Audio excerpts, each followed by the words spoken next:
Hi అండి. ఎలా ఉన్నారు? నేనైతే చాలా బాగున్నాను. మీరు ఎలా ఉన్నారో కామెంట్ చేసేయండి. ఏంటి అన్నీ వేసేసి చూపిస్తుంది అనుకుంటున్నారా? సారీ అండి, ఫస్ట్ వీడియో తీయడం మర్చిపోయాను. ఇందులో నేనేం వేసానంటే ఆయిల్ వేసాను, గీ వేసాను కొంచెం, అండ్ ఆనియన్స్, పచ్చిమిర్చి, బిర్యానీ మసాలా, జీడిపప్పులు. ఇప్పుడైతే టొమాటోస్ వేస్తున్నాను.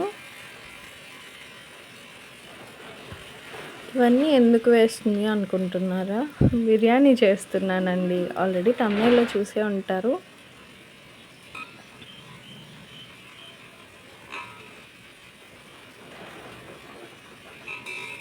వెజిటేబుల్ బిర్యానీ అండి. టొమాటోస్ అన్నీ మెత్తగా మగ్గిపోయాయి కదా, నూనె చూడండి పైన ఎంత బాగా తేలుతుందో. ఇలా వచ్చిన తర్వాత 1.5 స్పూన్ అయితే అల్లం పేస్ట్ వేసుకోవాలి. అల్లం ఎల్లిపాయ పేస్ట్. తెలంగాణలో ఎల్లిపాయలు అంటారు, మా సైడ్ అయితే తెల్లగడ్డలు అంటారండి.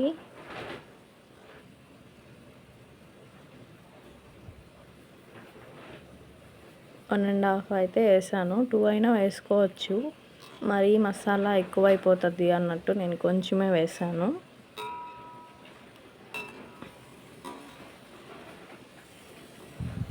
మంచిగా కలిపేసుకోవాలండి మొత్తం. అల్లం పేస్ట్ బాగా వేగితేనే ఆ అరోమా అయితే బయటకు వస్తుందండి. చూడండి మంచిగా కలిపేసుకోవాలి చుట్టూ.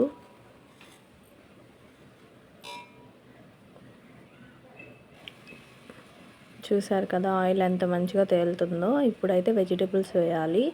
క్యారెట్, ఉల్లగడ్డ అండ్ కాలీఫ్లవర్ అయితే వేస్తున్నాను. ఇవి కూడా బాగా కలిపేసుకోవాలి ముక్కలకంతా అల్లం పేస్ట్ పట్టేలాగా. నెక్స్ట్ అయితే మిల్ మేకర్స్. మా ఇంట్లో మిల్ మేకర్స్ అయితే ఇష్టంగా తింటారండి, వెజిటేబుల్స్ అయితే తినరు. అవి ఎలాగో తీసేస్తారు, కొంచెం దాని నుంచి వచ్చే వాటర్ అయినా రైస్కి అబ్జర్వ్ అవుతుంది కదా అని వేసాను. ఇప్పుడైతే వాటర్ వేస్తున్నానండి. వాటర్ బాయిల్ అయిన తర్వాత రైస్ వేసుకోవాలి. ఆ వీడియో అయితే మిస్ అయింది.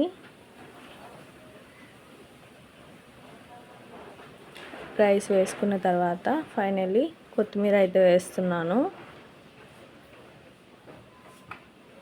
మధ్యలో కలుపుకుంటూ ఉండాలండి. కుక్కర్లో అయినా వేసుకోవచ్చు. కుక్కర్లో అయితే వెజిటేబుల్స్ అంతా పైకి వచ్చేస్తాయని చెప్పి నేనైతే నార్మల్గానే వండుతున్నాను. చూడండి బాస్మతి రైస్ వాడాను కదా, పలుకులుగా చాలా బాగా వచ్చిందండి.